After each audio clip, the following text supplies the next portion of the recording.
Okay then guys, today we have got a weapon which I have really been enjoying as of recent, the Fallingstar Beast Jaw. Now this weapon is practically unbeatable. This thing is mental, whether it's PvE, PvP, this thing just dominates. With a unique skill called Gravity Bolt, and it imbues the jaw of the Fallingstar Beast with gravitational lightning, sending a bolt crashing down a short distance away and can be fired in rapid succession.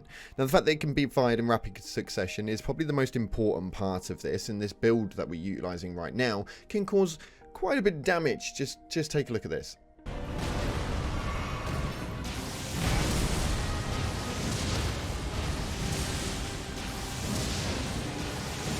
So yeah, as you can see, this thing is absolutely no joke, and we're going to be showing you guys exactly how we can do this, especially when it's pulling out numbers such as what you can see on screen right now, thousands upon thousands per strike, and you can literally do it in rapid concession, and with the buffs utilized on the side of this build as well, it's pretty damn insane to say the least. So we're going to show you what it is that we are popping today.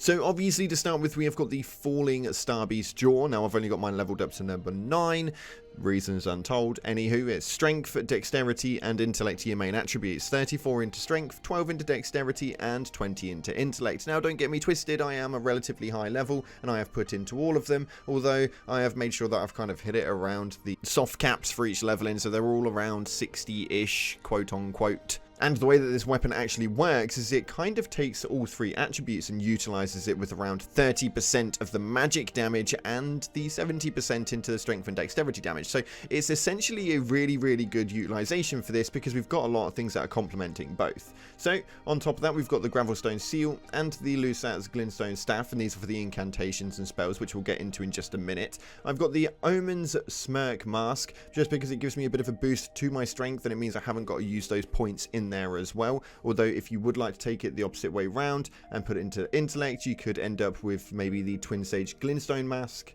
And if you want to put just a little bit extra into your dexterity, you can always use the Akina Mask. That gives you a 2 boost in your dexterity as well. So take and pick which ones you want to do, although I would recommend maybe the strength or the intelligence boost for the helmet guide.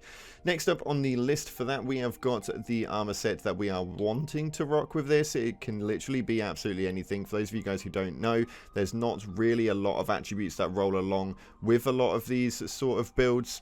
The armor sets don't generally hold anything too spectacular, so just make it look cool as you want.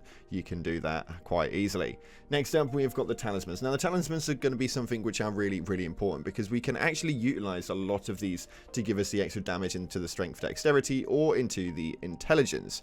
Basically saying that we're going to be able to input into that 70-30 split into the damage quite well. So we've got the Millicent's Prosthesis, and this just boosts the dexterity and raises attack power with successive attacks. So as you know, we already can see that this thing right here has already said that it can be fired in rapid succession. So essentially, the main damage from it could be boosted up quite nicely from that, although what you could also use to replace it if you've not got that is the Ritual Sword Talisman, which raises the attack power when the HP is at maximum. Now this again will only work on the basis that your HP is at maximum, but that's neither here nor there. Next up, we have got the Magic Scorpion Charm, and this raises the magic attack but lowers the damage negation. So this essentially means that you're going to become a little bit squishier, although the magic attack boosting is going to give you an extra buff damage on that 30% that we've already got. From there, I'll go ahead and I'll use the Radagon Saw Seal, mainly because this thing it's just ridiculous. You'd have no need to not use it. So we can use so many other different ones if you wanted to use it, but the reason this is so good is because if we actually take a look into the statistics on this, it gives you a boost in your strength and dexterity. So essentially it boosts the 70% on that attribute for the damage output. So you could use the Marika's Saw Seal and give yourself a boost in the intelligence, although it would be extremely wasted. If you guys are physically making this build and inputting your own statistics, input more into the intelligence and utilize the Radagon Saw Seal, because it gives a buff across dexterity and strength. So it kind of makes sense to utilize both of those instead of utilizing one on another. And then we've got the Shard of Alexander, and that kind of speaks for itself. For those of you who don't know, Shard of Alexander is practically the best thing you can have on your build, regardless, as long as you're using your ability powers. So on this is the obvious Ash of War that we've got going with this. So this greatly boosted attack power of skills as well. On top of that, we've got the Flask of Wondrous Physick, which I have gone for a Strength not Crystal tier, and this is obviously quite helpful for boosting in the Strength, that category. And then I've got the Magic Shroud and Crack tier, and it temporarily boosts the magic attacks as well. So what this is boosting is it's boosting the whole 100% capacity of everything that we're hitting into this. Now, you could utilize some other stuff in here as well, and one of the biggest key attributes of this weapon, which actually really wonders me as to how this works so bloody well, is we could put in the Stone Barb Cracked here. Now, this makes our attacks more likely to break enemy stance in a mixed Physick. Although this weapon really does have such a massive enemy break accumulated on top of it already, you will be able to knock their stance and push their poise really fast. As you'll see on screen, we're going for the big dude and we go and whack him a couple of times and he falls over. This happens more often than not, and this is a very good weapon for that, as it does break stance a hell of a lot. So utilizing the Stone Barb would probably mean that you can guarantee that it happens every time as long as you drink the Wondrous Physick, but for me, the weapon does it pretty damn well on its own. And then all we've got on top of that is the spells and incantations, and these are actually very important, because these are going to be your main buff attributes. So right here we have got the Terra Magica. What this will do is it will put a seal around the floor, and this is going to give you a hidden buff to your magic output.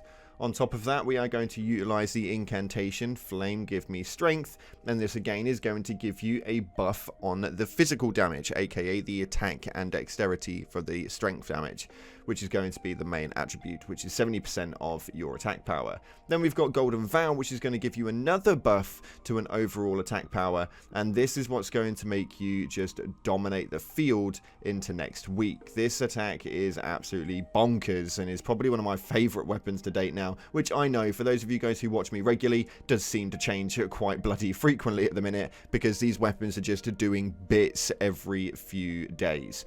This for me is really good, and I highly recommend that you go ahead and attempt to do it. It's definitely not worth just leaving and not going for it. But how do you get hold of this weapon? The weapon is actually very easy to get. As you can see on screen right now, the main place we want to go to is the Ninth Mount Gelmir campsite, and from here you can literally just jump up to the top and you're going to have this ginormous ball. Now this ball moves very quickly, so you have to make sure you can use some sort of ranged ability attacks. We have got a specific weapon that we utilize for this one, and it's another one of my favorite weapons to utilize as of right now, which is the Dark Moon Greatsword. This thing has just been fixed and just been buffed. So if you guys essentially want to utilize this, I'll make sure I leave an annotation in the top right corner. We've had a video out already revolved around this thing. It is mental fun. But anyway, thank you so much again for watching, guys. That's all we've got time for today. If you haven't already, smash that beautiful blue thumbs up and subscribe with post notifications turned on. It would be greatly appreciated. Thanks again for watching, guys. Appreciate you all, and as always, up until the next time, I'll see you in the clouds.